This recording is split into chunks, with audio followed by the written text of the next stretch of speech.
السلام علیکم ویورز، میں ہوں امجد عمر رانجھا اور آپ دیکھ رہے ہیں امجد عمر رانجھا یوٹیوب چینل۔ ایک بہت ضروری بات جو میں آپ لوگوں سے شیئر کرنا چاہتا ہوں، بہت ساری محافل میں بہت سارے دوستوں کے ساتھ اس موضوع پر میری بحث ہوتی ہے۔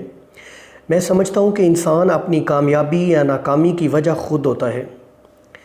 ہمارے ایف ایس سی میں ایک ٹیچر تھے، وہ ہمیں کہا کرتے تھے کہ صبح سویرے آپ ریلوے اسٹیشن پر جائیں تو مزدوروں کا ایک جمع غفیر نظر آئے گا۔ یہ مزدور وہ لوگ ہیں جو ہوم ورک نہیں کیا کرتے تھے، جو راتوں کو اٹھ کر پڑھا نہیں کرتے تھے، آج مزدوری کرنی پڑ رہی ہے۔ ہمارے ملک میں لوگوں کا پسندیدہ ترین مشغلہ ہے سسٹم کو، حکومت کو گالیاں دینا۔ اپنی انفرادی زندگی یا اجتماعی زندگی میں آنے والے بحرانوں کی وجہ حکومت کو قرار دیتے ہیں، سسٹم کو قرار دیتے ہیں، جیسے ہم خود رسپانسیبل نہیں ہیں۔ میں قرآن حکیم سے 3 آیات پیش کروں گا ایویڈنس کے طور پر۔ قرآن حکیم کی سورہ نمبر 53 اور آیت نمبر 39 میں اللہ تعالیٰ کہتا ہے، اور یہ کہ ہر انسان کے لیے صرف وہی ہے جس کی وہ کوشش کرے، یعنی انسان کو صرف وہی ملے گا جس کی وہ سٹرگل کرے گا، جس کی وہ کوشش کرے گا، جس کے لیے وہ ایفرٹ کرے گا۔ ایفرٹ کے بنا کچھ نہیں ملے گا، انسان کے لیے کچھ نہیں ہے مگر جس کی وہ کوشش کرے۔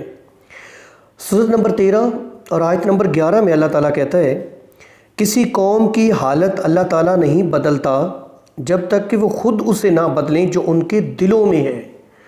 یعنی کامیابی کے لیے، حالت کے بدلنے کے لیے آپ کو اپنی سوچ بدلنی ہے، اپنا طرز عمل بدلنا ہے، اپنا سوچنے کا انداز بدلنا ہے۔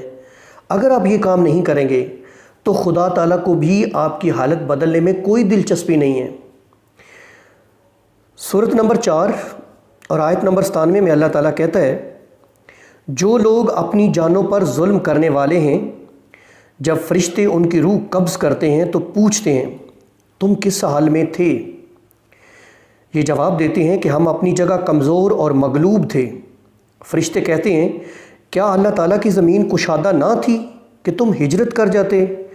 یہی لوگ ہیں جن کا ٹھکانہ دوزخ ہے اور وہ بہت بری جگہ ہے۔ اللہ تعالیٰ کیا کہہ رہے ہیں کہ اگر ایک ریاست، ایک ملک، ایک علاقے میں آپ کے لیے زندگی دگرگوں ہیں، آپ کے لیے وسائل نہیں ہیں، آپ کے لیے حالات موافق نہیں ہیں، تو آپ ہجرت کر جائیں۔ تقریباً تمام انبیاء کرام نے ہجرت کی ہے۔ اللہ تعالیٰ کہتا ہے سفر وسیلہ ظفر ہے۔ ہجرت میں اللہ نے بہت زیادہ کامیابی رکھی ہے۔ علامہ اقبال نے بال جبریل میں ایک عربی فلاسفر، مفکر کا تذکرہ کیا ہے جن کا نام ابو الاعلیٰ ماری تھا۔ ابو الاعلیٰ ماری یہ بہت بڑے مفکر تھے، لیکن یہ ویجیٹیرین تھے، انہیں گوشت پسند نہیں تھا۔